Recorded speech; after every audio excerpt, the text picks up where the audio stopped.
after 4 weeks of some mixed messaging about the Benghazi attack. Now, the State Department last night came out with a different story about exactly what happened the night of September 11th. This is a detailed account of well-coordinated attack, heavily armed militias invading the compound. Joining me now is Michael Leiter, NBC News terrorism expert and former director of the National Counterterrorism Center. Michael, what do you know from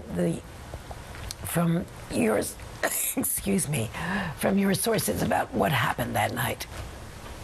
Andrea, I think people are seeing, as the reporting gets more and more clear, that this was coordinated, that it was probably independent of protests, but it's still really very difficult for anyone to know what the exact motivation was. Likely associated with al-Qaeda-associated groups, but whether or not it was planned just before the attack, whether or not this was planned for weeks ahead, that's what the intelligence community still really does not know.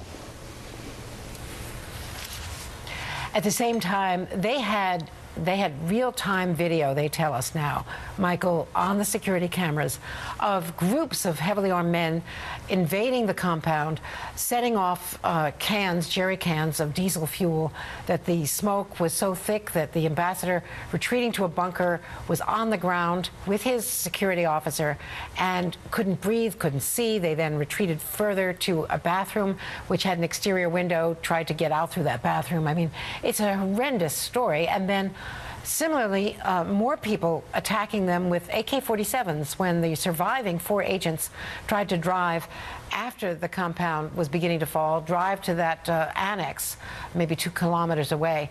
So it's very clear that this was very well organized, and they knew that in real time. They were on the phone from the operations center, on the phone with Washington and with Tripoli, minute by minute. So there was never a question that this was a demonstration or a copycat demonstration. No, I think that's right. We know that now, Andrea, and certainly from the video, now it's very easy to piece together. I actually still have great sympathy for the officials who have been trying to explain what happened, exactly how it happened, how it might have been linked to protests. Having lived through more than a few of these terrorism-related crises before, trying to get a clear story and know exactly the facts, it always looks so easy and so clear afterwards. But in the midst of this, actually knowing where the attackers are come from, how organized they are, you're also getting these reports from Cairo. Now we look back on it and, you can plot out this as a very organized attack. And from the very start, it looked like it was not just a protest, that this was an organized effort by an armed group of people to attack the people inside the consulate. But knowing that at the time, I still, again, I have sympathy for the folks on the ground, and it's not entirely clear until a little bit later on. Now, we should stipulate that the $300 million was cut from the State Department's budget request for security this year alone, and they did have 5 security agents with Ambassador Stevens when he was there in Benghazi.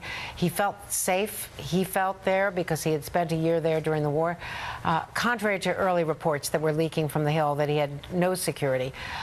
So there's a lot of politics also in play here. You've been around, and you can see what's happening.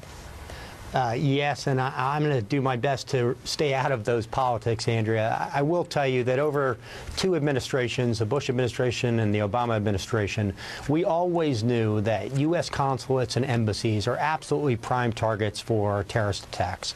We've seen this before in the Bush administration. We had attacks in the consulate in Karachi in Pakistan, in Saudi Arabia, in Jeddah, in Syria, and elsewhere throughout the region. So this is not entirely new. We know the threat is there. I think what we've seen in Libya is obviously a government which still had a real challenge in using its own forces to protect the limited U.S. presence. And very legitimate questions now about the degree of security that was there at the embassy. From what I understand, there still was no long, specific actionable intelligence about this attack, but it's quite clear that there was a threat in Libya generally. There was a specific threat that we'd seen over the previous couple of months in Benghazi. And now, obviously, the Congress and the executive branch have to look hard and see, should that security have been heightened? But as you noted, the diplomatic security within the State Department has long been a target of budget cuts. And it is really hard when you have hundreds of embassies and consulates around the world to know exactly where you should have resources when. And again, after the fact, it always seems clear, but before, it is a lot tougher. Michael Leiter, thank you very much for your wisdom and your experience.